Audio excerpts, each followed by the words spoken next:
wish we were chasing waterfalls somewhere in North Carolina. And I wish I was holding your hand while your hand was holding. Welcome, everyone. I'd like to start with some context and background for today's conversation. Houston Brown is a local legend and has caught more big fish as someone in his early 20s than most people can even dream about. His results speak for themselves, but beyond that, Houston is humble, inquisitive, genuine, thoughtful, and probably the most passionate person I know when it comes to fishing. Blood, sweat, and tears only begin to scratch the surface when it comes to describing his dedication. I love anybody who's passionate about this sport, and there are few people who are half as passionate as Houston. However, he's also a great guy and someone that's easy to cheer for in all aspects of his life. If you haven't already done so, I would encourage everyone to check out his Instagram to follow along in his pursuits. Now, on to our interview.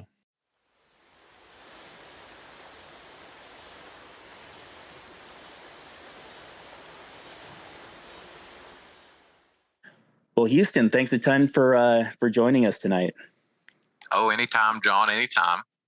Awesome. And we're going to start tonight with a fishing report. I know before we hit record, you and I were talking a little bit, and it sounds like you've been getting out after it recently.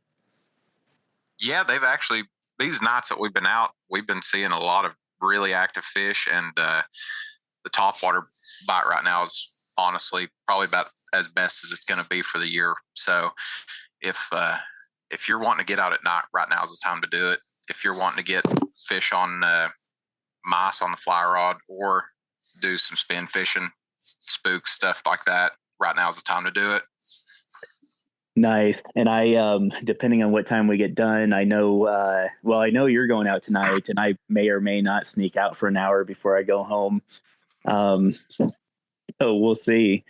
I was going to put my 2 cents in and just let everybody know, the Holston's been fishing really good. Like every part of it, I've been fishing on low water. There's tons of fish in the upper section. There's still sulfurs up there. Fishing in the middle has been good. Fish have been pretty opportunistic. And then today, I fished the lower, and I hooked 5 big fish, landed one that was 21 and a half inches and like 2.5 hours. So I definitely hit a bite window, but we've had a lot of cold water. There's a lot of fish in the river. So the other thing, you and I started talking before the call, and I was like, I got to save this. I went to the TU meeting the other night, and Jim Habera was there talking, and he presented the data from the shocking studies for the spring. And the number of fish in the slot, 16 to 22 inches, like a little bit bigger fish, has really shot up this year on the Holston relative to what it's been in the past. So you and I were talking about resident fish in the river, and I feel like I've seen more big resident fish this year than I have in a little while. And I think I've been hearing that from guides here and there. And then it was really interesting to compare that to the data that Jim presented. So I'll actually have to shoot you that presentation, Houston. Oh yeah, I'll definitely be interested in that. And I'm finding the same on the Watauga side too. So those shocking studies were from the South Holston, right? All those. Yeah, okay. Yeah, and he presented some on the Watauga as well. Okay, because I was going to say on the Watauga side, that's 100% what I'm seeing. Like the catch range between like 12 and 16 inches on the Wataugas honestly went down for me in the past like year or two. But like the amount of fish in the 18 to 22 inch range that we see is ungodly. Like it is unreal how many fish in that size range there are in that river. Yeah. You are gonna love this data then. That's exactly what he's showing. Nice. Awesome. But yeah, for anybody out there, the fishing's been great. Holston's been great. And you've been doing well on the Watauga. So get out here. So let's jump into it. So one of the things that I'm hoping to do is to let people get to know you as part of this. We're going to talk a ton of fishing, but I figured we'd start with a little bit of your background and who you are. So first, how old are you, Houston? Right now, I'm sitting at 25. 25. And are you closer to 26 or 24? Closer to 24. I just turned 25 back in June, so I ain't been into it that long. Awesome. Awesome. And we'll get into this, but you've already at 24 probably caught more big brown trout than most people will in their lifetime, which is pretty amazing. But you've had a little bit of a head start. So you're from this area. Where specifically did you grow up? So growing up, I was split between the head of Stony Creek, where my mom lives, and then in Hampton, where my dad lives. So I spent my time about 50-50 throughout the year between those two areas. Okay. Okay. And how old were you when you started fishing? My first fish was right when I turned 3. My first fish was a smallmouth out of South Holston Lake. We used to go over there and camp around Jacobs Creek a lot, and so my grandfather, he had that's where he ended up started teaching me fishing, and so my first fish, it was over there right around Jacobs Rock, that or the Flatwoods over there, and it was a smallmouth, about, I don't know, he's probably about 10 or 12 inches long on a night crawler. Nice. And he's kind of the one who took you under his wing and kind of got you started. Yeah. So my pa is 10 times the fisherman I'll ever be. Just saying that like flat out, like out the gate, like that. I hope to one day learn like half of what he knows about these rivers. And but yeah, my stepdad, they both got me into it pretty heavy, and my dad and my cousins, we'd all go fishing too. But if there was anybody that I could contribute like any of this, like as a whole to, is probably my grandfather, my pa. He's just an amazing trout fisherman, and honestly multi-species fisherman. I don't know how he does it. Well, one of the things I thought was really cool, when we've talked before, and you got a raft this year, and I know one of the things you're really excited about is taking him out in the raft and getting him back out on the rivers. Is that right? Yeah, and I actually got the chance to finally. So I think the last time he floated the rivers, and what he would do is just like the little plastic 2-seater boats. That's what he used to float the rivers in. Wow. Just those little like pond boats. So yeah, I mean, and still managing. His personal best brown was a 33-inch fish, and it was off one of those. So nice. So yeah, but I finally got the chance to get him out there once earlier on in the year. That's awesome. I bet that was a great feeling. Oh yeah, that's a bucket list, like for sure. That was probably one of my life's like crowning moments, just to float the river with my paw. That was just that's something I'll never forget in my life. Yeah. And how old is he now? Right now he's coming up on 70. He's in his late 60s. So, okay. But yeah, we're going to try to get out there as much as we can here coming up, and try to float between work schedules and such. So awesome. Good. Do you remember the first big fish you caught out here? So my first big brown would probably be, let's see, it was a upper river fish. I was in high school, let's see, probably about 16 years old. So it took me a long time to actually catch any big fish. Most of the time growing up too, we were catching fish for food and stuff like that. So it really wasn't like a spotlight on the big fish. It was just mostly like one of those things where it just kind of naturally happens every once in a while. It wasn't really like a targeted approach, kind of like how I kind of bring to the table now.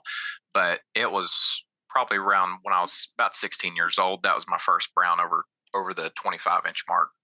Nice.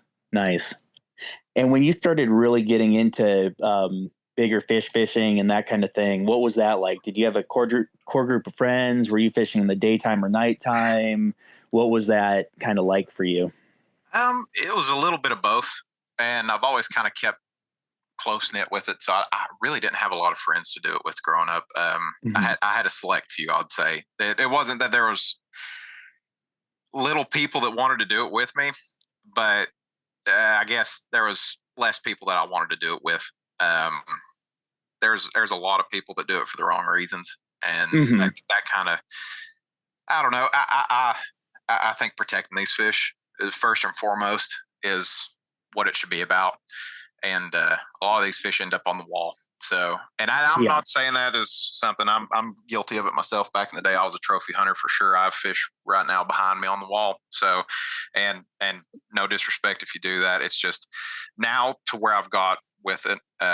Most of my program around big fish is hunting individuals. So you have to be very selective with the people that you want to do it with, and know that they're in a good headspace about it, and what they're about kind of aligns with what you want to do. But so usually I would only have about 2 to 4 people that I seriously did it with, and it's still kind of true to this day. Is I don't know, and I think it's a good format to do it with. You don't really have a lot of river to fish between any more than 3 people at a time. So it kind of works out that way.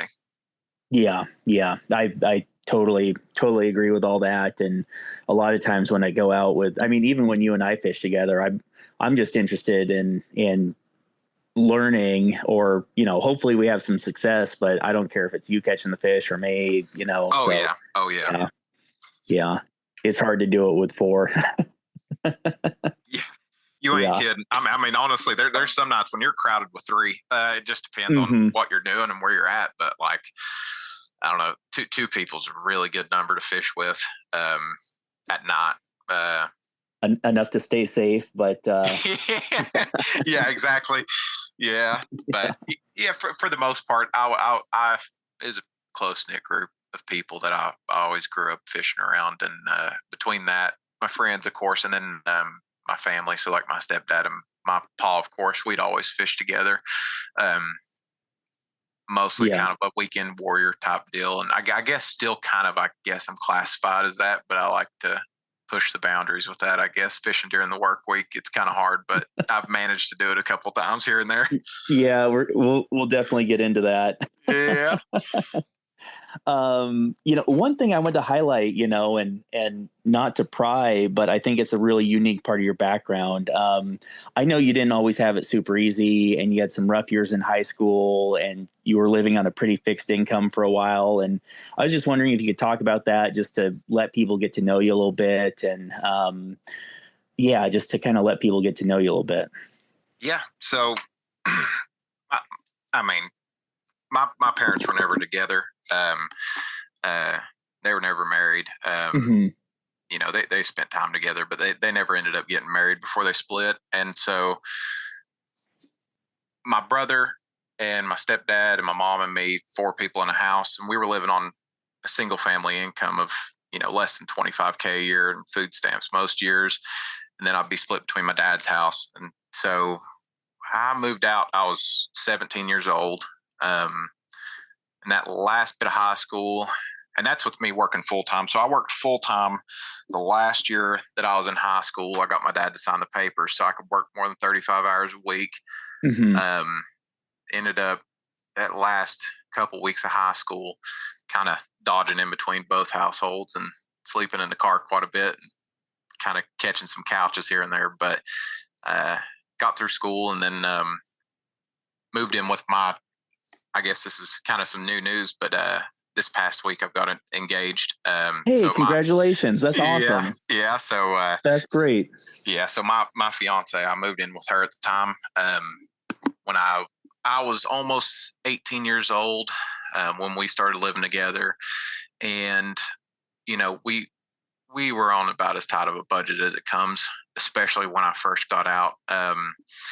So in between jobs and stuff like that, we kind of skated back and forth. At some points, so in between me working, or my original job was at Dairy Queen here in town when they first opened up, and then I went to Lowe's, and in between onboarding with that, there's 2-3 month period, maybe even a little bit longer than that, where we were living on, about $100 a week.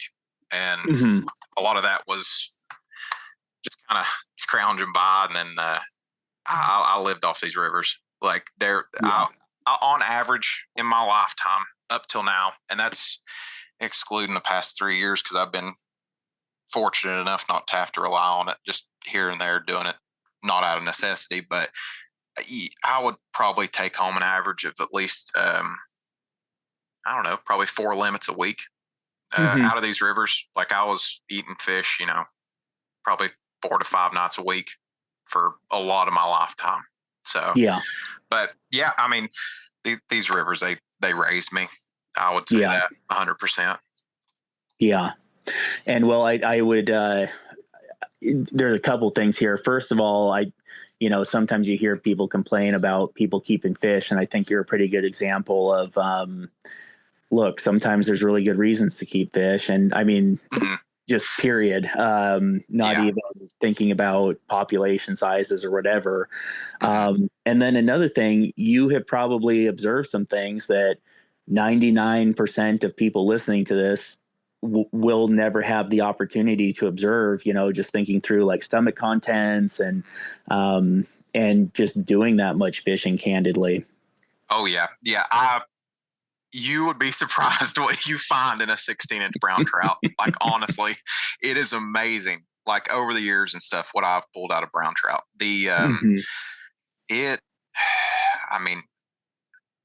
found just on the Watauga, I found 4 mice in stomachs. One fish had 2 in it. All of them summertime fish at night. And anytime I reference this, I didn't keep any fish over 20 inches. So like that like pan size was 14 to 18 or 19. That's like the kind of like the slot limit on the Soho, I guess. Those adult fish, but not, they're kind of sub-adult range for how fast that these fish grow on these tailwaters. And but the craziest thing that I did find in one, so the nesting birds that'll nest at Hunter Bridge, any of the bridges on the tailwaters, I found an 18-inch fish with one of those baby birds in its stomach. Wow. That's wild. But just off the top of my head, I found birds. A majority of it is crawfish and sculpin.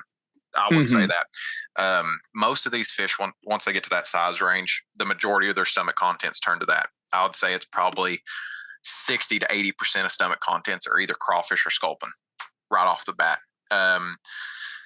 Outside of that, springtime rolls around, you start finding frogs in them.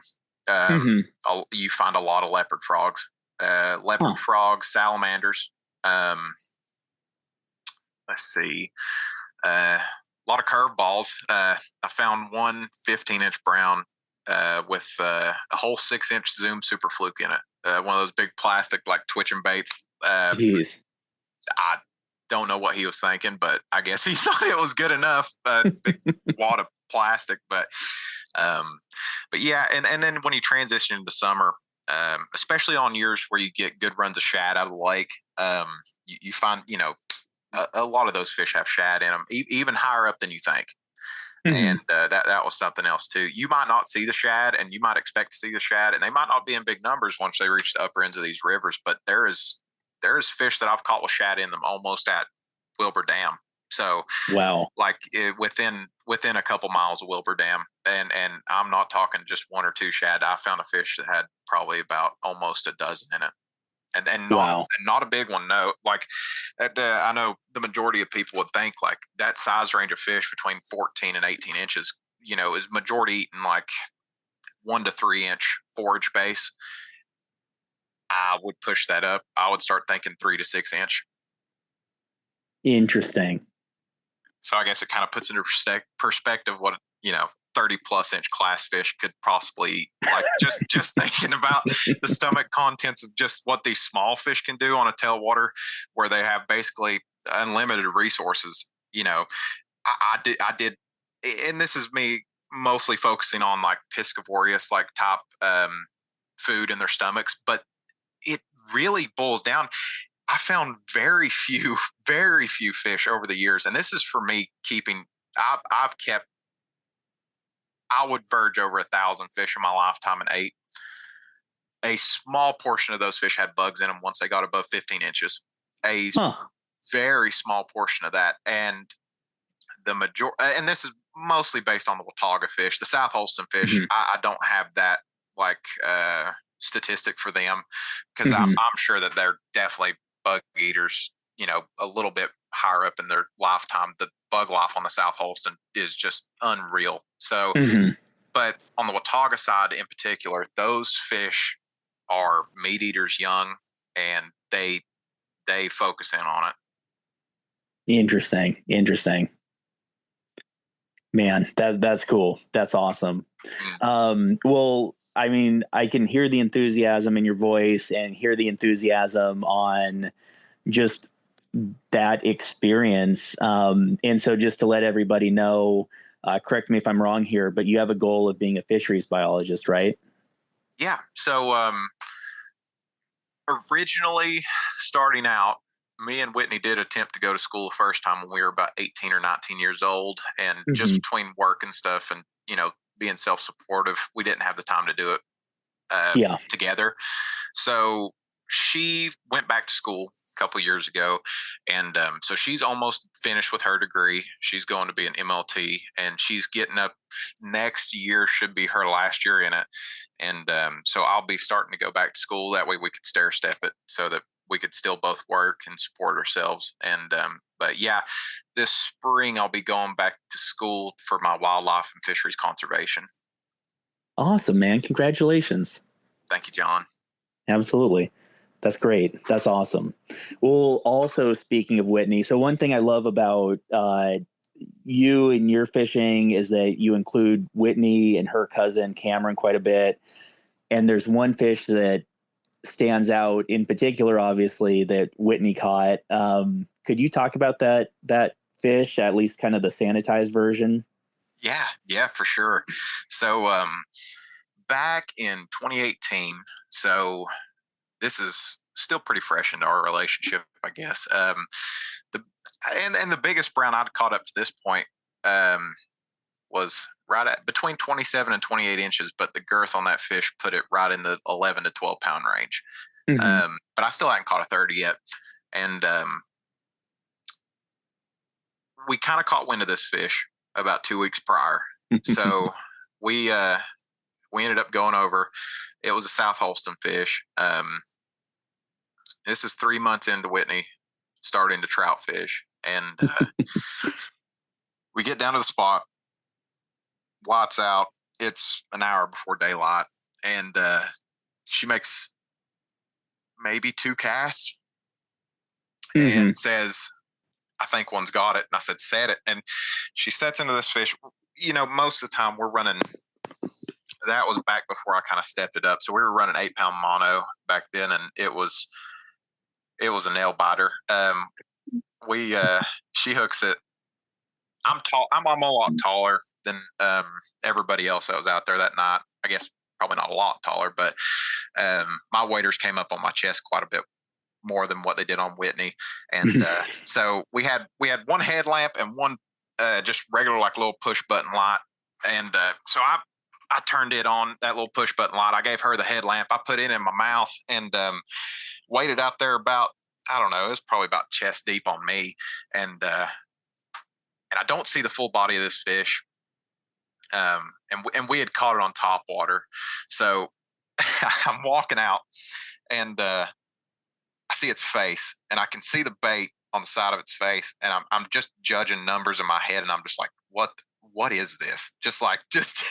And I go to scoop it and I can't pick it up out of the water at full extent of the net because of how heavy it was. And so I don't know, it's probably about 5:30 in the morning, and me and Whitney and our other buddy Jason, we had never seen a fish like this yet.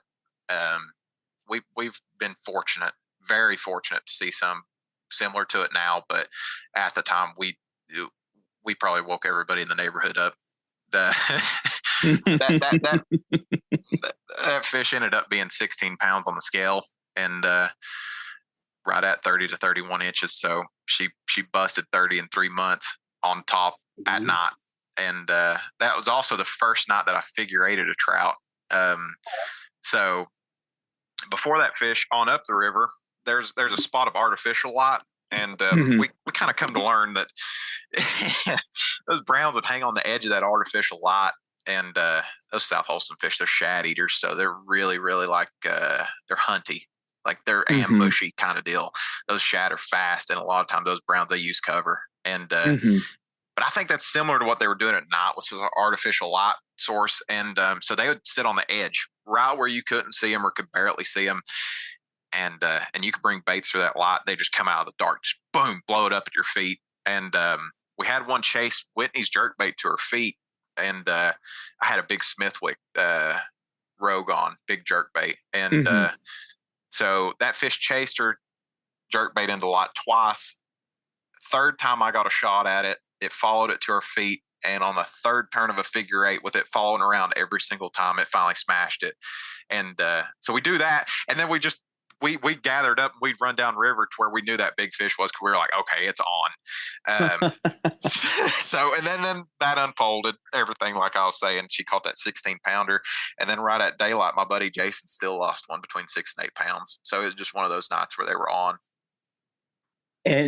And we've talked about this a little bit, but so you kind of identified like big fish are active. That one big one may be feeding because that's what's going on right now. And then even after you caught that fish, which, let's be honest, is very, very, very hard to top, you guys stayed out there until dawn and kept fishing because that bite window was going on, right? Oh, yeah. We caught that fish before daylight and we were there till 9 a.m. Like that, there's very seldom do you have a shot at a brown trout over 10 pounds in a river like this, and they exist everywhere. It's like the craziest thing to me. It's like, especially now seeing what I've saw, the amount of brown trout 10 pounds or better in these rivers it is ungodly. And you're very lucky to get your shots at them. But I'm telling you what, when you do get your shots at them, there's a good chance that those fish in that size class could still be eaten. And you might think it's kind of stupid to say it out loud. It's like, that 10-pound, that double-digit brown is a fish of a lifetime. Right. What if you turn around and catch a 13, 14, 15, 17, 20-pounder that night? Then that fish of a lifetime turns into like half of what that fish is. You know what I mean? It's like it's stupid to think about, but I'm telling you what, I've seen some crazy stuff out there, and it's very, very possible. It is extremely possible if you keep fishing and keep your head down and kind of keep your. It's hard. This is crazy for me to say it, but like, it is hard to keep your head together when you see a fish that size. But if you don't, you're leaving fish on the table. There's opportunity still. A lot of people turn around and head home. You catch a brown. I mean, a majority of people catch a brown 5 pounds or better. That's a day maker. Right. But you turn it around, you catch 6 of those in a day, then you're like, okay, that's a best day of my life. So, yeah. And to hit the nail on the head for everybody, like, they do not eat in a steady manner. It's not like any given hour of the day you're equally likely to hook one. It's like, when it's on, you better drop whatever you're doing to the extent that you can. And if you're cold, if you're wet, if you're hungry, if you're happy, just stay there and keep doing it. That's exactly it. And, fish of a lifetime is relative. It's relative to the angler. Fish of a lifetime is definitely relative to the person that's actually out there hunting them. But, you don't get many shots at 15 plus pound fish. You don't. In a year, you might get a couple. Yeah. I mean, and you don't know what's looked at your bait. You ain't got a camera on the back of the thing. Like, you don't know what you're leaving out there if you're not out there doing it. And these trout are so light switchy. Like, they are. You can sit there all night. I preach and preach and preach. I'm there between 3 and 9 a.m.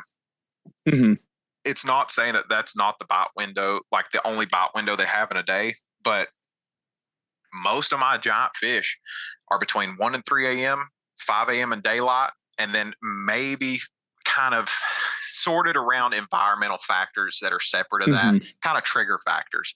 So you, in a 24-hour cycle, especially with that, like the upper level of what biologically can exist in these rivers. To put it in perspective, these fish, I'm a 25-year-old man.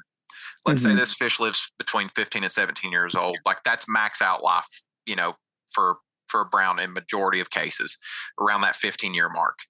That fish was alive when I was in like third grade. Right. That fish has lived almost as much life as I have. And when I was an 18-year-old doing this, that fish was alive when I was in diapers. Like, this is not a stupid creature. They're very, very in tune. By the time they get it to an old age, they know what they're doing. They have some of these fish in these areas on these rivers are some of the most pressured in the country. You can go to Blue Ridge Guide Association's webpage. They did a survey on it, and it has the totals of how many trips are run on these rivers, how many anglers visit these areas. There's over 100 plus guides on these rivers. Just two rivers. And that's right at only about 30 miles of river that's got over 100 people guiding it. And that's not recreational anglers either. So these fish know what they're doing. They only have very, very certain times when they eat. And if you're not there when it happens, then you ain't got a shot. I like, there's a lot of fluke luck kind of deal that goes into this, because it is a big variables game. But when it comes down to it, if you get your shot at a big fish, let's say, you get an 8-pounder, keep going for the life of you. You might not catch a single fish the rest of the night, but that shot's there. You get a giant fish, you got to just sit back, keep yourself chill, and you got to get back to it, because you got work to do. There's if you want a true fish of a lifetime, you have to set that bar pretty high. And once you're in that moment, I get it. Get lost in it. Like that, I'm not knocking a brown trout that's anything over 5 pounds. That's an amazing animal. Like that is a creature that existed in some of the most pressured waters that you could possibly fish. But there's more out there. And there's a lot of that size range, and you can be happy about that type of fish. But if you're going for a true fish of a lifetime, you got to keep your calm, and you got to keep going. Yeah. Absolutely. Well, I kind of wanted to talk a little bit about the story of the first time that you and I went fishing last year, because when I tell people about you, I kind of use this to illustrate a few things. But, I don't know, we'd been, just like communicating via social media for a couple of years and trading notes here and there and everything. And then you actually offered to take me out and show me a few of the techniques that you've been using. And to be clear to everybody, it wasn't a fly fishing trip, but I took what I learned and I've been applying it to my fly fishing as well. But a few things stood out to me, like first, you are extremely connected to the river in a way most people aren't, if that wasn't clear to everyone already. You're extremely conscientious, and you think really hard about your impact on the fishery. And then also you just have like a thirst for knowledge. Like, you've caught more big browns this year than most people will probably in a lifetime. But, just in talking with you, I feel like you're very humble, and you feel like you're just coming up the learning curve, and you've got a lot more to learn. And that is really unique for anybody, regardless of their skill level, let alone kind of what you've been able to achieve so far. Yeah. I think the first time I ever heard of you was actually through my buddy Dakota Gobble. I think he was the first person that he was always looking for people on social media that kind of were in the know and stuff like that. And he actually told me about you first, because he had saw a couple of your posts and stuff like that on some of the local stuff. And I was like, man, that's when I started talking to you and stuff like that. But yeah, I mean, and it wasn't a fly fishing trip. I mean, up front with that, like if you're not, there's a certain purist mindset that I understands out there, but you're leaving a lot that could be learned on the table. Honestly, if you don't accept that there's other forms of fishing out there and you can benefit from it, I think if you're wanting to learn the game of trophy trout, you have to be so well versed in everything you could possibly be. In my lifetime, I've caught 2 30-inch fish. Mm-hmm. One was on an 8-inch topwater and one was on a size 22 midge. Yeah. So, I don't think you could topple the scales in either direction far enough to like separate those two things of being like just polar opposites of each other. But, I fly fish, I bait fish, I use artificial baits on a spinning rod. I do all those things. And, I took away a lot from that too. I'm glad that we finally did, kind of get to know each other and get out and fish and stuff like that, because I don't think that there's a time where you should go out and be narrow-minded about things like I'm going to go do A, B, and C, just like I did A, B, and C yesterday. There, you have constant changes in every variable you can think of when you go out there. If it's weather, time, water conditions, barometric pressure, time of the year, like there's so many things that influence this that it would be impossible to understand all the variables behind it. And I'm more well-versed on the Watauga side. Like I could go over to the South Holston side and do what I do on the Watauga side, but it is not going to match it. These fish are completely different from watershed to watershed, they connect to the same body of water at a certain point, but these fish act completely different. And there is no time whatsoever when you have the availability to stop learning. And that honestly was kind of a brick wall that I hit when I was a teenager, because I thought you're young and a hothead, right? And you go out and you catch a upper 20s 30-inch brown, you think you're hot shit. Like, but I'm telling you, you have to have such a mindset behind things to limit your ego. And this is me being totally guilty of these things at one point in my life and learning from them. You have to leave your ego at home, and you have to be willing to learn stuff that you didn't think you were willing to learn in the first place to actually figure this out. There is no walls that you could hit learning wise with any of the tools that you could use. So in spin gear, I'll throw a bait caster for my top waters. You get out there, there's so many breakaways and niches within these tools that you can use. You will learn a lifetime and still never even scratch the surface. That's just how it is. There's been guys that have spent their entire lives on these rivers, the Schroyers. You have a great example of that. Those dudes are some of the best bug fishermen this side of the Mississippi when it comes down to fishing small bugs on very light tippet to extremely large fish. And I guarantee you that they would say the same exact thing, in that they still have stuff to learn about it. And there's never a day when it comes down to fishing, that is, especially for brown trout, there will be no one on this planet that figures them out 100%. And you got to keep that mindset with you, I think. And I think that's what's kind of been a driving force for, wanting to get out there and learn and stuff like that. It comes down to, I accept I'll never know these fish 100%, but I'm going to try to get as close as I can. Relative to the watershed. Because again, that's another variable in itself that will never ever be learned. There's certain things that I'll miss my entire lifetime that there's going to be 3 generations down the road come by and say, oh, look, this is new. Oh, look, I've read and I've heard him talk about this. Well, this goes against it. There's certain niches that you can fall into and stuff like that where you can learn a lifetime, and you got to keep that in mind. I mean, perspective wise, I've only done this, I've done it my lifetime, but I'm a 25-year-old kid.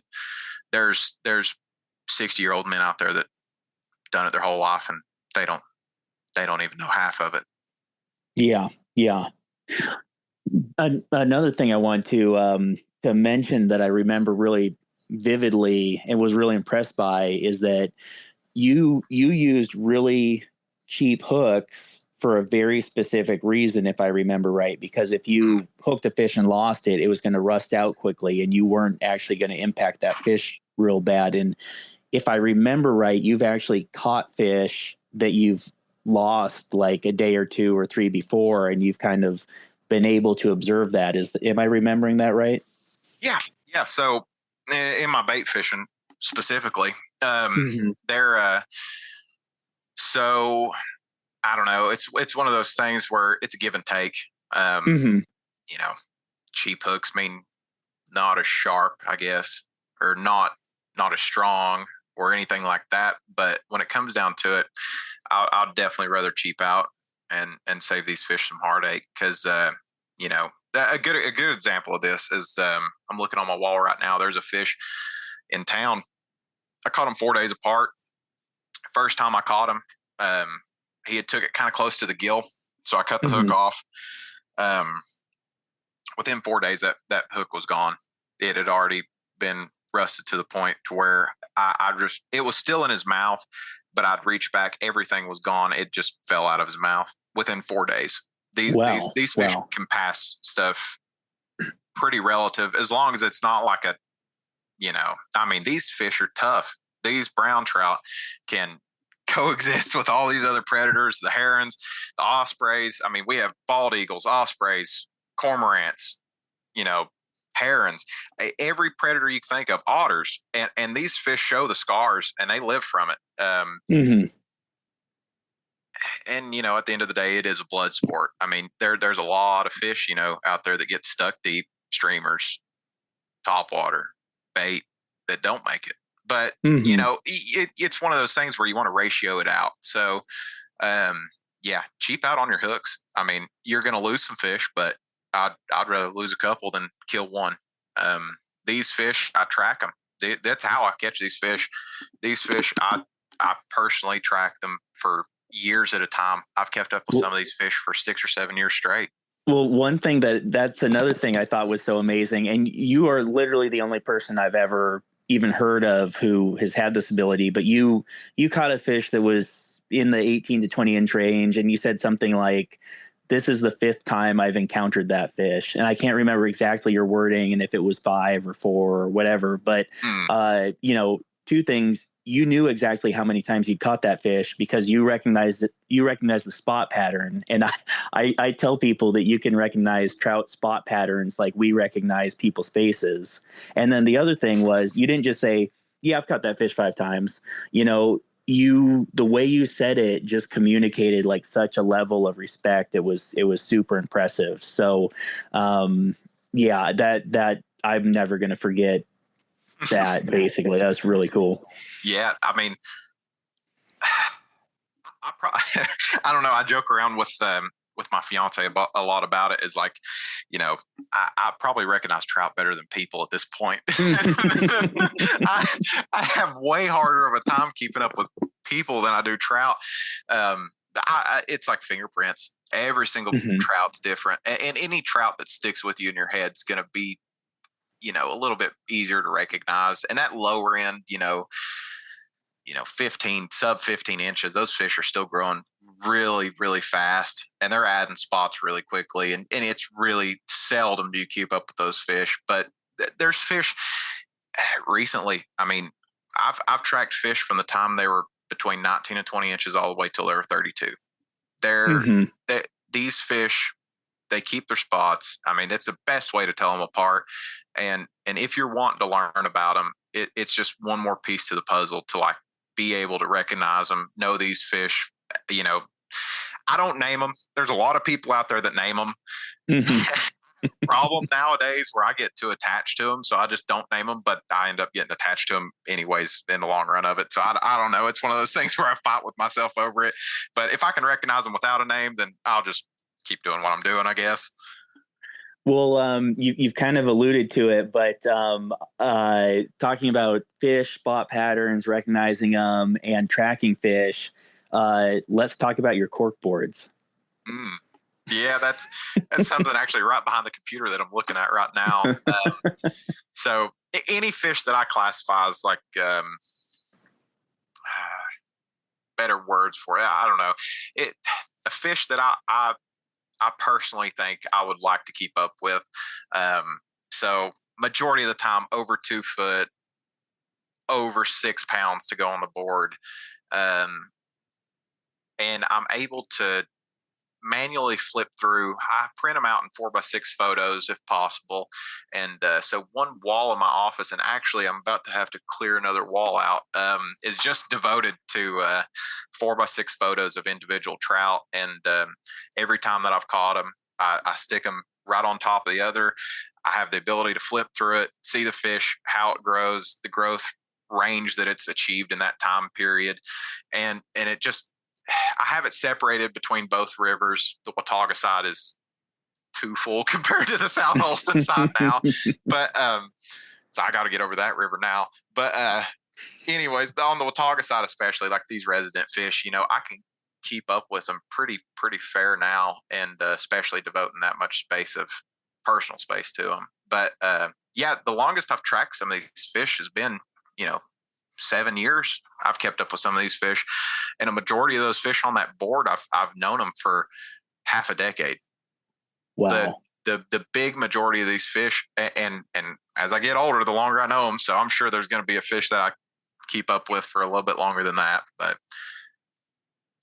And most interestingly, or maybe not most, but a very interesting part of it is that you probably have a better idea of growth patterns than anybody else out there, biologists included. So what are the things that you've observed from your corkboard exercise? don't trust what books say. That has been a big majority of it. Every book that I've read, and a lot of these studies that I was reading, of course, in these old time trout books were out west or, you know, up north and stuff like that.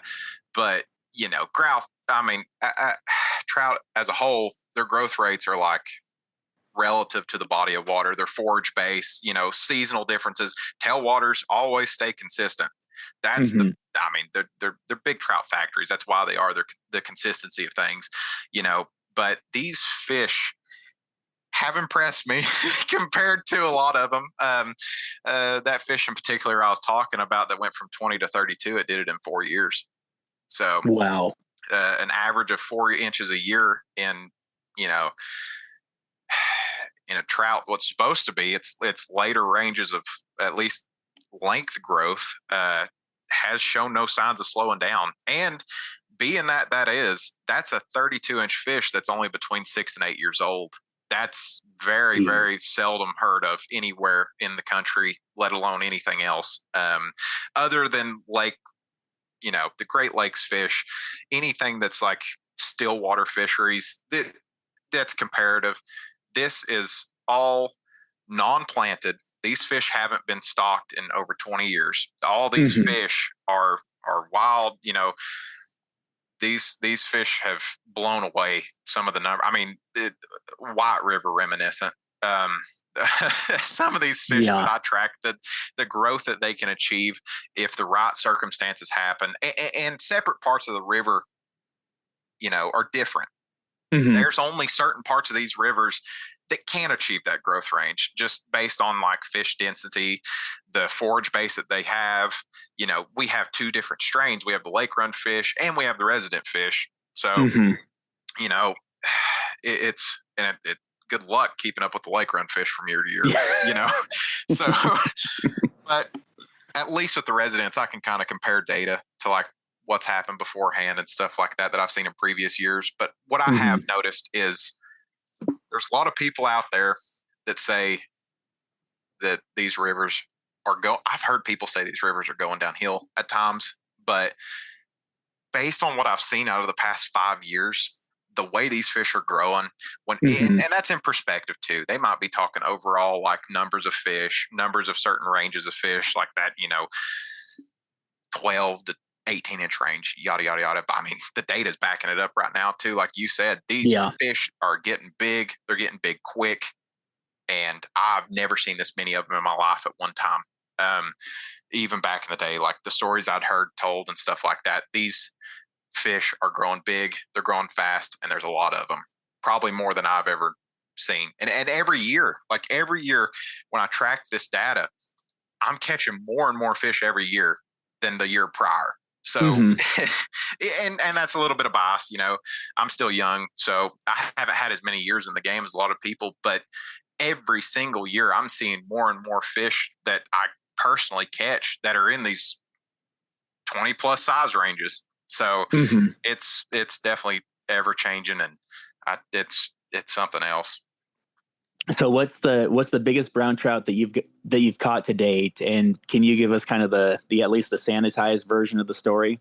Yeah. So again, about 5:30 in the morning. That's a recurring time zone that you might hear me say is like Mm-hmm. that hour before daylight. It really hits pretty hard. So but late January, early February 2020. Me and Dakota, we were down there. We had started fishing that night. We got out in the river about 10 or 11 p.m. And right around midnight, I caught one about 8 pounds. And midnight, 1 o'clock, that range. And is a big male, you know, mid to upper 20s, just stacked shoulders, just big male. So we were like, okay, that's cool. That's awesome fish. You didn't take a picture and go home? We did not take a picture and go home. And that oh boy, if any story backs up that, this is the one. So you know, that fish is at 1 o'clock. We started fishing between 10 and 11 p.m. That fish came at 1 a.m. We moved down. We actually had a dead zone between like 2 and 4 o'clock-ish. It really got hard. So we moved spots a couple times, got down river, and so I'm throwing across the lower end of this hole a hook fish. And I'm like, oh man, that feels like another 6 to 8 pound range fish. The way it was fighting, I could hear it out there and stuff in the dark. And it came undone. And I said, oh man, well, you know, that was my second shot. That was a great fish. I said, it's getting close to daylight. We might not get another. But in the moment, that fish comes off, and I'm still reeling in. And as my bait comes across the water, there's light across the river that's shining from like a local gas station or whatever. And I see this fish come up in that light and swipe at that bait as I'm reeling in after I just lost this giant fish that I think was really big. And they don't plant browns in these rivers, but they do plant rainbows. They still do that. And so they have a brood stock size, which the hatchery ends up using them for that select year. And it's usually that 18 to 20 inch range rainbow that they just dump back in the river. And they do stupid stuff. They open those things up. I tell you what, there's more grass in their bellies than there is anything else. Like there's like non-food items.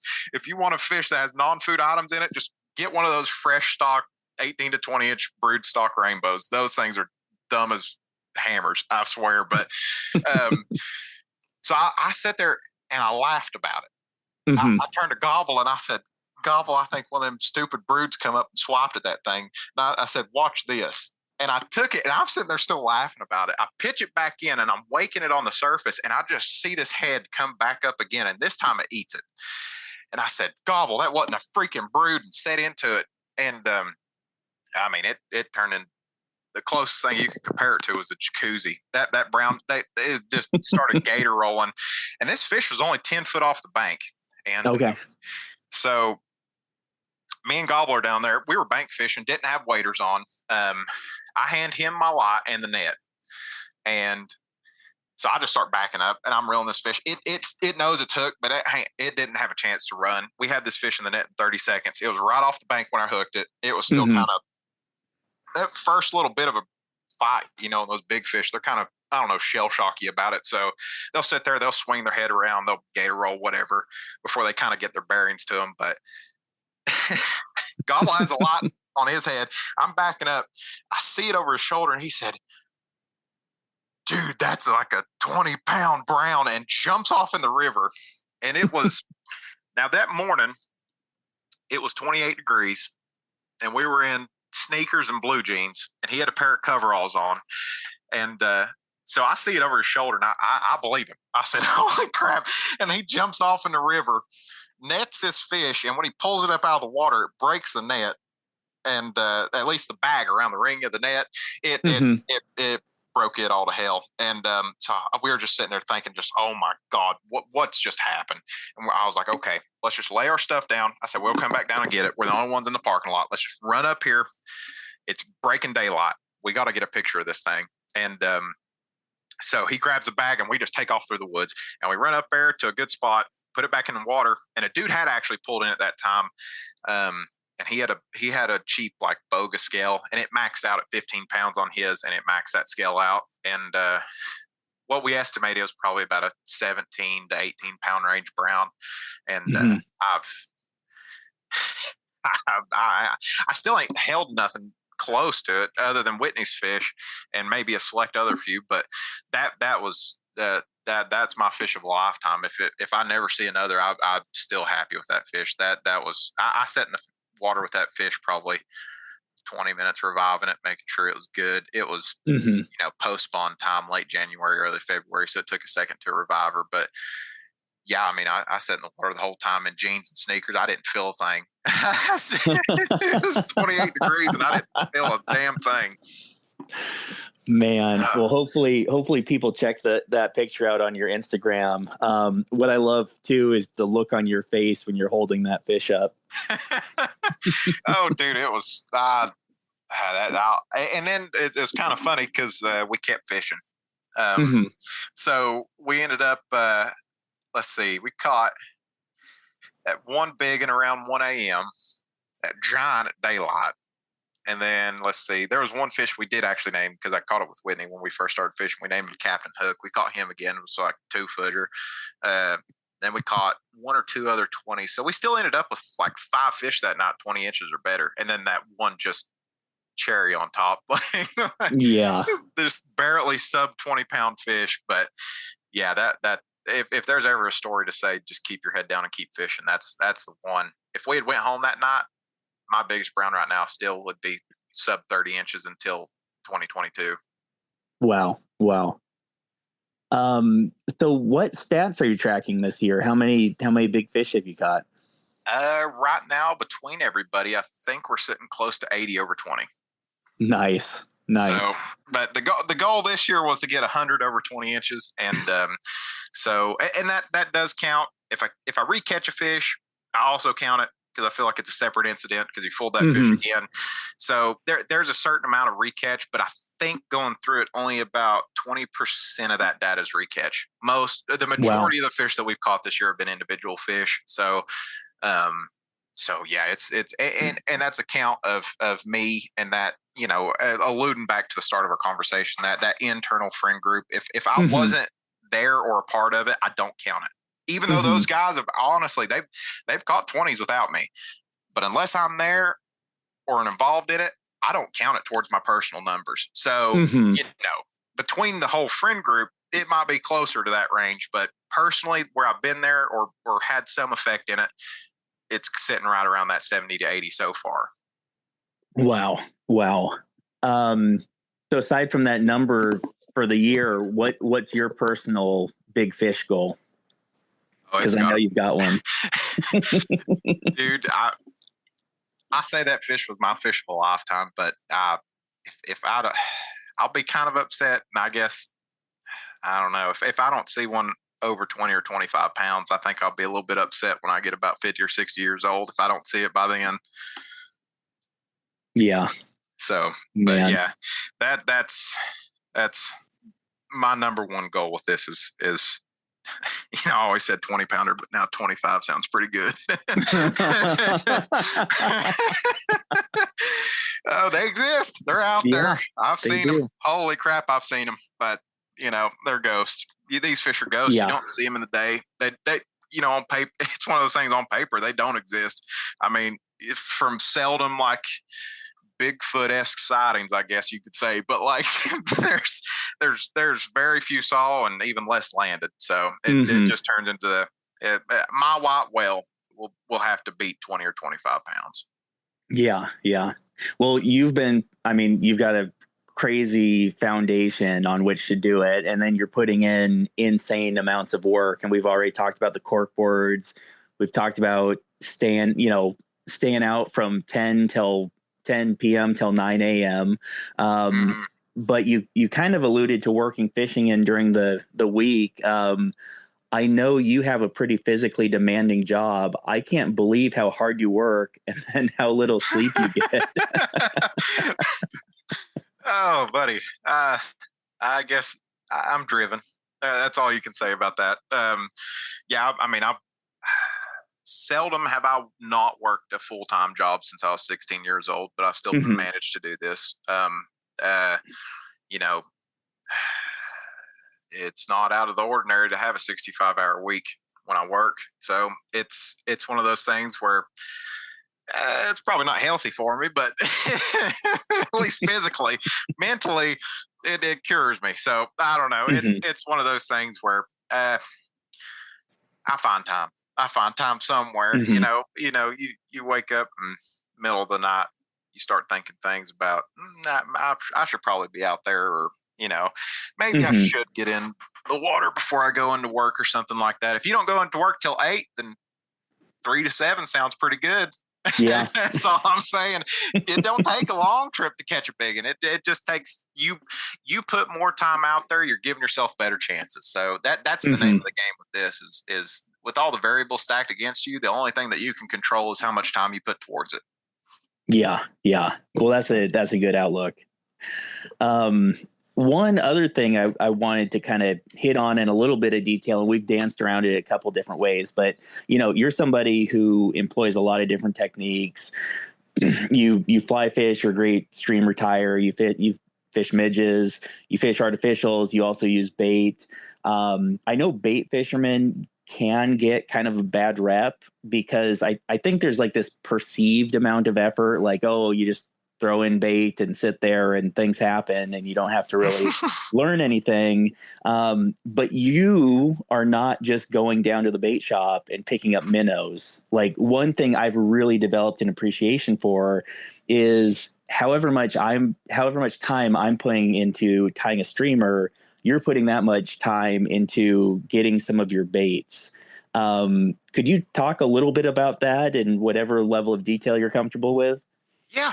So, I'll buy night crawlers and I'll buy red worms, but the last time that I bought any minnows was back in high school. I've went years without having to buy bait, a majority of it. I may be out there 2 or 3 days to get one night of fishing out of it sometimes, especially midsummer. Like, a lot of the bait fish spawn in the spring, a lot of different runs of different species. Most of the time that's when they're doing it. So if you don't stack up early season, you might run dry, especially November, December, January. Good luck. I mean, it's you better have a decent amount just stashed for that, in general. So, I get off work at 4:00. That leaves me a couple hours before dark, especially teetering off towards the end of the year, leaves me less time. So constantly when it comes to the perspective of bait fishing, like, you're against the clock really through the week. If you want to really, really get your weekend out of it, you're against the clock. And yeah, there's definitely irresponsible and responsible ways of doing it. I like to think that I do it in a pretty responsible manner. I mean, anybody that I say that to, if they've ever had any question about it, I've just told them, come with me. Just come with me and I'll show you. It's different. Not alluding to too much into it, but this ain't power bait fishing. So right. But yeah, I spend, I would say, just as much brown trout fishing time that I put in, I spend an equal or more amount of just bait gathering or bait fishing. For some of our fly fishing listeners, for anyone listening, could you talk about some of the seasonal patterns of bait fish that you see in the Watauga River to help their streamer game or jerkbait game or whatever? But yeah. Chronologically, I guess starting at the start of the year, in January, some of these fish are still on reds. A lot of them are off of them. Watauga fish, they're really, really, really notorious for spawning earlier than those South Holston fish. I've seen fish on reds as early as late September, start of October. So, in reference to the South Holston, most of those fish are majority starting to get there about end of October, start of November up there at the Greats, where everybody absolutely beats a piss out of them on them. But, Yeah. you know, starting out start of the year in January, these fish in the rivers, they don't have a lot of forage base aside from being cannibals. I mean, you have two opposite ends of the spectrum. You have midges, BWOs, and you have rainbow trout. Like that is that's your options, like a majority of the time during that time period. And I mean, that continues all from January, I'd say, up till you start getting into March. You start getting your first, whenever those first, you know, couple nights out of freezing really start going, then you start seeing a lot more of those minnows start moving around. So black-nosed dace, that is such an overlooked species for being a forage base for these fish. You go to any of the cow fields, you go look. It's creek chubs and it's black-nosed dace. Like that is the majority of the species that you're going to see in these feeders. These you know, non-impactful feeders, I'll call them. These little braids that are just kind of, you know, little piss streams here and there that you see. And, you know, that starts around March, you know, March, April, May, into June, you know, it's different year to year. It's definitely dependent on a couple different factors, but, you know, late spring, you're seeing a lot of these fish eat sculpin. The sculpin spawn usually coincides with that, and it kind of shifts around a little bit. But dude, during the sculpin spawn, that mid to late spring period, it can be absolutely insane what these fish will do for them. And to, you know, looking at it like from their perspective, you know, they've started to put that weight on. They're starting to get back to 100% coming out of, you know, post spawn, and these fish are they're showing it. You know, that late springtime, it can be stupid what they're doing. Like, I mean, coming up, just blowing stuff out of the water, top stupid in midday. So, you know, you get a lot of sculpin, a lot of your creek chubs, a lot of your dace up until about midsummer. Most of that's kind of teetered off. And I don't know, that's when you get into your dog days. I mean, it's a lot of the majority of that forage base stays the same, especially mid-river. Anything below the doe, I mean, you got, you know, your river chubs, your creek chubs, your dace and stuff like that. And a couple different species of shiners. But, you know, then we're starting to get back into summer, going into fall. A lot of these are, you know, kind of getting back into their haunts. I really, you know, honestly, I know these minnow species and stuff, they winter in places like up under banks, deep holes and stuff like that. But it's like they just disappear. I mean, you can go into some of these places where you catch bait all year and good luck. I mean, you could walk through it with a seine net and you'd be lucky to see one. I don't know. I ain't figured that puzzle piece out yet. And I've done this for a long time. Like that, I think a lot of them go nocturnal in those winter months and stay up under banks. You know, I'll put a trap in, a minnow trap, and you'll catch them overnight, but you won't see them in that hole in the daylight. So I don't know if it's one of those things or I don't know. But, you know, late summer and stuff, getting into fall, they're starting to teeter off again. And then by the time we hit, you know, when they're on beds, yeah, it kind of changes with the sculpin. I think they eat them more out of a protection response, really. I mean, they obviously need the weight and stuff while they're on the reds, but those sculpins, they eat trout eggs. So they're they're very wary of them. And, you know, those sculpin get by a bed. Yeah, they, when they're not protecting, you know, their little area from other males, if it's a male brown trout or a female doing the deed, you know, that these fish, they will hunt still. They have certain time periods where they don't spend it on the reds. They will move from the reds. It's in the night. I've seen it. Those fish can move off the reds a couple feet, even, you know, a couple yards. I mean, they can really move off of them and start hunting. And a lot of times it's sculpin during that time of year. And then when we get back into wintertime, trout, you know, that's a majority. And I'm saying that kind of as a loose guide because all of the minnow species that I just said exist in that system all year round. But if you're going to go out there and target when the majority of those fish are eating the majority of those species, you know, early season, it goes, I'm just going to label sculpin as a year-long thing and trout as a year-long thing. But springtime, really, really key in on creek chubs, black-nosed dace, 1 to 3 inch range, black-nosed dace. I can't say that enough. 1 to 3 inch black-nosed dace. Interesting. And then anything below the doe, you got creek chubs, river chubs, focus on that. And then teetering off those cold months, man, it's just trout and sculpin. And shad during part of the year too, right? Yes. And that is a majority South Holston thing. But in the Watauga side, you do have those years where the earliest I've seen them in the river, and then this is in reference, they're coming up the river, starting in the lower ends, and I'm majority fishing them from the middle of the river up. So town up is my stomping grounds when it comes to most of this. And, I start seeing shad in some of those areas, early as, I don't know, right around May or June. They're already halfway up the river. So, and they kind of teeter out. The longest I've seen them in the river usually is right about now. Right about now, a lot of them have been either, I think a majority of them just get 8. I really do. I don't think many of them have a chance to go back downstream, because at the same time the shad are running, the stripers are too. So you don't have just one main predator, which are thousands of them per mile in that river, brown trout. You also have freaking untold numbers of stripers, hybrids, rainbows that are of size and are meat eaters, bass, largemouth and smallmouth, which I've seen almost to both dams. And if you do not believe this, I will tell you this right now. In November, if you go to the Greats and they've run that water for 2 or 3 weeks straight and they drop it out on you, go over there to the boat ramp and kick around that grass. In November, I've found largemouth and bluegill at the Greats.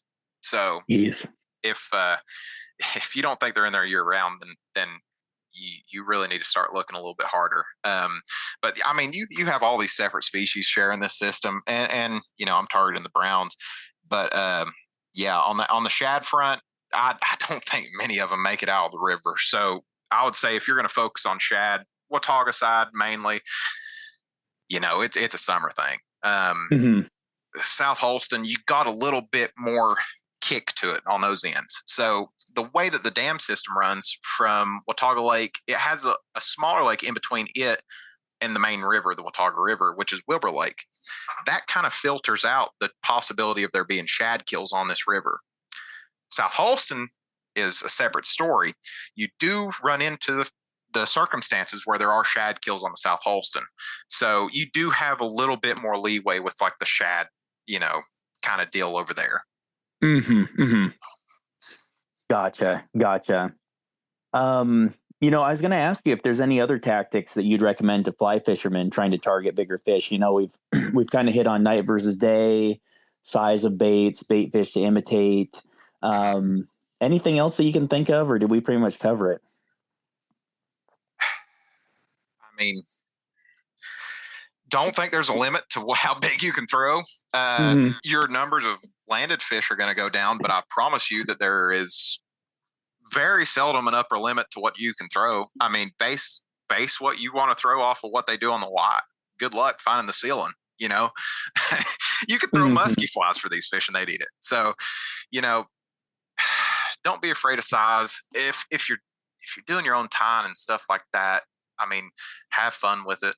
I think a lot of this is personal enjoyment. The most of it, all of it.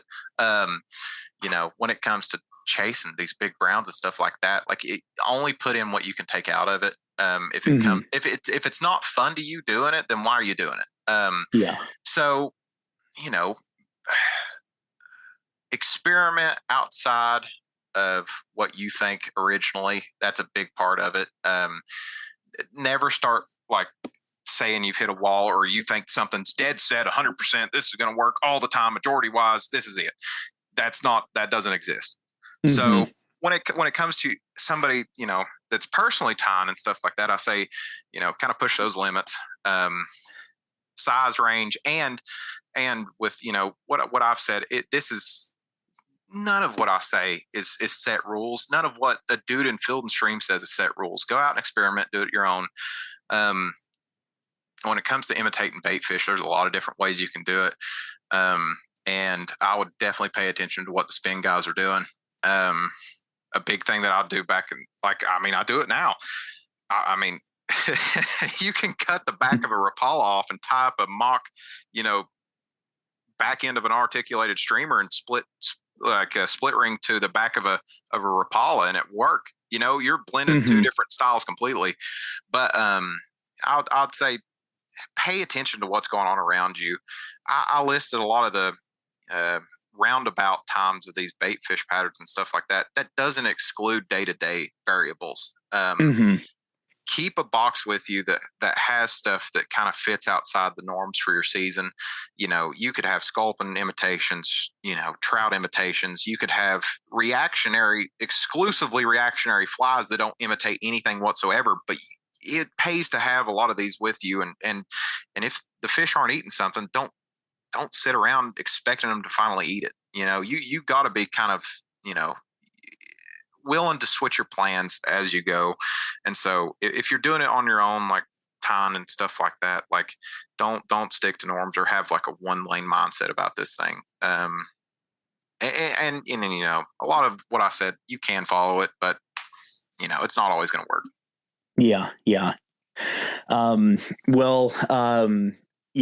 other thing I wanted to hit on, we've hit on big brown trout a lot, and I know that's a lot of your focus, but one thing that was amazing as I've kind of gotten to know you is I remember one time this spring where I got on the sucker spawn pretty good, and big brown trout were in there eating their eggs, and I joked with you that you better put some fishing time in, or I'm going to catch up with you on your fish over 20 inches caught to date, which is a far cry from reality. But I told you about the sucker spawn, and you texted me some pictures, and you'd been out microfishing and catching different species of suckers, and you knew exactly what they were. And I know that you spend a ton of time catching brown trout. I know you fish for striper, largemouth, carp. You do all kinds of microfishing. Like, what all do you do? And given how consumed you are with trout and how much you work, how do you have time for anything else? Oh, dude, I think it comes down to when I get burnt out on. Originally, a lot of this multi-species stuff was just because when I got burnt out on trout some years in the summertime, especially, I wanted to do something else, and I'd just go do it. Like I mean, I've sit here and talked, I don't know how long, about one species, and I could do it, 24 hours straight if I wanted to. But there's the same for every single species of fish that's out there, if not more. Like that, the scale of things when it comes to like what's out there in like the angling sphere is endless. It is absolutely endless.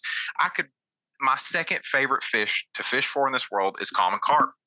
And that's something that nobody would bring up around me unless it was already brought up, because it's always, brown trout are my favorite. I probably put out there probably the most about brown trout, but damn, I spend a lot of time carp fishing, and I spend a lot of time bass fishing in the spring. And the micro fishing thing started when I was younger, and like, it was kind of a secondary thing to bait fishing. But as I got older, I kind of learned to appreciate, like, it's a whole nother world. I mean, and when you were saying, the sucker spawns on, I got down there, I caught my PB white sucker. I was like, dude, this is just as cool as catching a giant brown. I'm like, dude, this is a good sucker. I'm sitting down here. I said, dude, I'm chasing a state record stone roller right now. Like this is, and I was pumped. I mean, I'm pumped about that stuff. I got Whitney out, and we were catching darter species, and that's also, it's just, there's, when it comes to like this huge angling sphere that you tend to like box yourself into, like these little certain niches that you usually fall into personally, whatever, just break that box every once in a while, because I guarantee you there's so, I haven't touched half the species that I want to in this state near as much as I want to. They're one of my biggest besides catching a 20 plus pound brown, the second biggest bucket list thing that I have, since we live up here in the very, very far corner of this state, is to catch a Tennessee bowfin. I think that's the coolest thing in the world. So you best bet I'll be down there on Reelfoot Lake chasing bowfin when everybody's sitting there looking at me like, why the hell aren't you catching crappie and stuff you can eat or something like that. Like, I don't know. It's something that I can kind of separate myself from the trout world for a bit and kind of like detox from it. Not saying that it's a detox from it, but saying like when I get burnt out or you get burnt out, it is so much healthier mentally for, instead of you keeping that grind, go spend a week, just a week, just spin a wheel, just ask Siri for a random fish species and go hunt that for a week or two. And I guarantee you, when you come back to what you want to do, you're going to fall right back into it just as much, if not harder. Like that honestly, multi-species fishing, it, and microfishing to an extent, has sharpened my trout game probably just as much as a lot of things. Especially the stealth aspect. Good luck. Clear, like bluebird skies, go creep up on a carp in, open ground, and try to get within 10 foot of a common carp that's on a mud bank somewhere, and try to do it and without ever opening your bell, try to catch that fish. That stuff teaches you, that helps your game as a whole. So, but I don't know, the microfishing thing, like I said, I kind of fell into it as a side from bait fishing, but it opened my eyes there. And there's nuances to it too. The sculpin spawn, when it's going, the browns are going, and even day to day, let's say I go down to a creek or somewhere and it's a good day to catch, sculpin, or a good day to catch creek chubs, something like that. Like, you don't have those days every day, just like the browns day. Like, they only have select little light switchy times and stuff like that. Everything's connected. I don't care if it's deer. I don't care if it's foxes, fish species. Everything is connected in its own little way. And if I'm having a great day fishing for sculpin, I can turn around and I can go catch a big brown. Like, that's it. Like, that's how it is. I mean, and you kind of start picking up those things, and you would never know that if you hadn't gave it a chance. Yeah. Yeah. Before we move off of it, tell me about the tangerine darter. Oh, dude. Yeah. So that was cool circumstances around that. So I won't name the watershed, but I was sent out on a work trip, and if I'm going somewhere, I'm going to fish. So in between my time for work, I was going out in the evenings and fishing and learning and catching stuff I'd never caught before. And I was actually microfishing this big river that I only assumed had log perch and other game and like game fish and log perch and shad in it and stuff like that. And when you say big river, like how, couple 100 feet across? Maybe not quite that, but it's probably double the Watauga. I would say, double or virgin on triple, like right in that range, 2 to 3 times the size of the Watauga across and depth wise. I mean, it's fairly, the further, west you get from here, it's just compounded. The TVA system, I mean, this encompasses the whole Southeast. Like these lakes and rivers, we're just the tip of the iceberg up here in this little corner that we got, but it just compounds down through there that way. And, so I don't know, 2 to 3 times the size of like these tailwaters that we normally fish. And so I was right at the dam in this huge water. This is striper territory. This is big drum, bass everywhere. And I'm fishing for log perch on the side, and I just see this big bright red just flash out from under this rock. And I was like, what the crap? And I hook it and I get it to me, and I was like, dude, that's crazy. I said, that's a tangerine darter, but they were listed as being only existent in like the tributaries downstream. So that fish, they do exist in that big water, but most of the efforts and stuff and what they were known of, where they were being at, they weren't really documented there. So I thought that was awesome to be one of the first to document that species where I documented it at.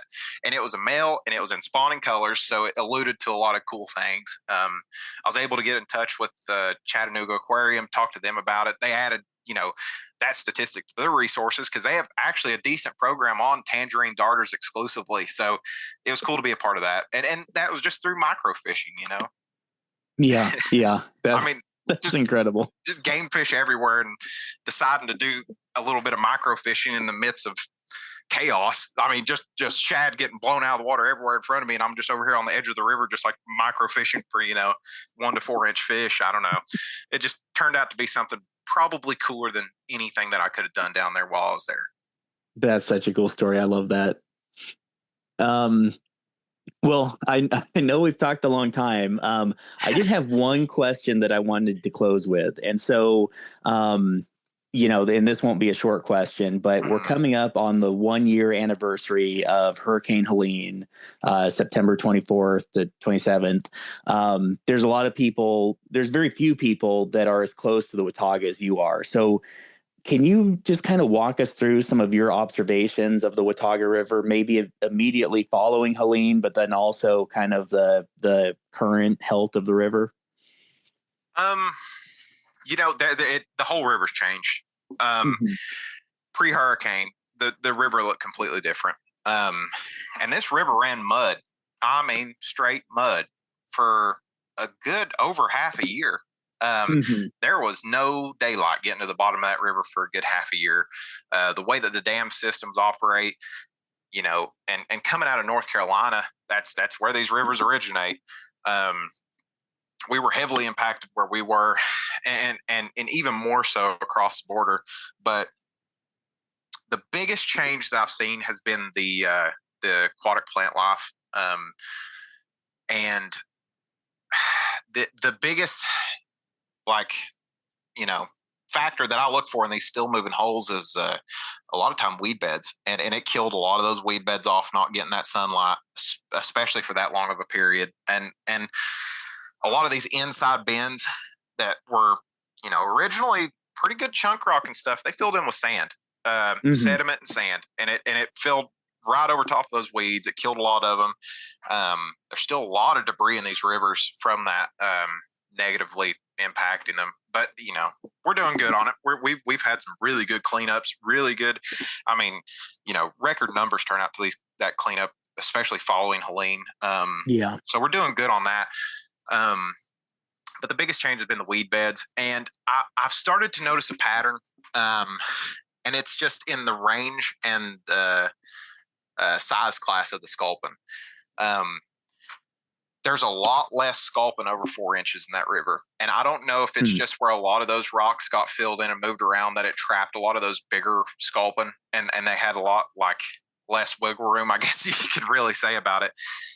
I'm seeing a lot less of them. The majority that I see are only in that 1 to 3 inch range, when before the flood, there was a lot more in that 4 to 6 inch range, adult sculpin. That has been a change. Probably the biggest change that I've seen.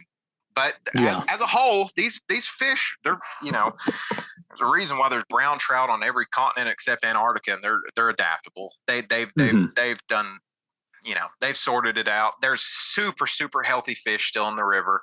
I was going to say, earlier in the conversation, you kind of mentioned that there's still a ton of big browns in the river, and they seem pretty healthy.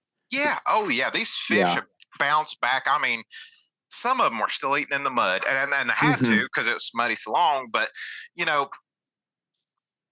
these fish, this hopefully, fingers crossed, this was a once in a lifetime thing that happened, and they've persevered just like it was another wet year. I mean, the biggest change, like I said, was maybe just seeing a lot less of those adult sculpin, but give it 2-3 years, they're going to be right back. That won't be a long change. These weed beds, I'm starting to see them grow back. It'll take a couple years to get there, possibly put us pre-flood conditions. Exactly. It changed the way the river flowed, but these fish adapted. It's just another year for them. They'll change to it. Give it 3-4 years. Everything will be exactly pre-flood. I'm really happy, because I was scared to death for a while that was just like, this is the end. This is it. A lot of people thought, yep. Oh, okay. There goes the brown trout. Damn. We lived it. We were in the good years, but they proved me wrong. They proved a lot of people wrong. We're still there. And it's for my best of knowledge, it's still going strong, and it will continue to. Yeah. Well, I'd say you have your finger on the pulse better than anybody, and it sounds like you're still putting in long nights for good reason. So. Oh yeah, buddy, we're about to leave here in a little bit to get on them. Well, I won't hold you up much longer, but good luck fishing tonight. All right, not buddy. that you guys need it. And we need it. We need it. Trust me. Everybody needs luck. I wouldn't be catching any fish if I didn't have good luck. And then hopefully next time we get on the water, you can beat the last one you got with me. Yeah, I don't know how many times that'll happen, but we'll see. We'll see. And maybe actually this was kind of interesting too, just for everybody's benefit. It was a fish. We a really nice fish. We netted it. I put the scale on the net. We weighed it. It was a 9-pound fish. And then you actually, I went to take a length measurement, and you were just concerned about getting the fish back in the water. And you said, "Don't worry about it. I just want this fish to swim away free." So, again, you have so much respect for these fish. It shows every time I step foot on the water with you. I think it's funnier. The next fish that I caught was like an 18 to 20 inch fish. And I said, "Dang, that's another good fish, John." And before you took your camera out to take a picture of it, I was already throwing it back. And you were just like, "What?" I was like, oh, and it was funny because that was the only 2 fish we caught. And we started fishing that evening and didn't finish till 2 a.m. the next morning. So it is what it is. But yeah, first and foremost, the fish come first. And, I'm saying that with bias because, not a lot of people have caught 9-pound browns. And, I don't know, the way I look at it, that ain't a 15. So there's still more to catch. Oh man, that's awesome. But, well, Houston, thank you a ton for the time tonight. I know people are going to love listening to this, and really appreciate it. Oh, anytime, John. And I just hope somebody can gather at least a little bit off of it. I ain't out here giving secrets away, but there's some stuff in there you probably should pay attention to. Yeah, I'd say so. All right, John. Man. We'll get out there after him. All right. Thank you, buddy. Have a good one. You too. Bye-bye.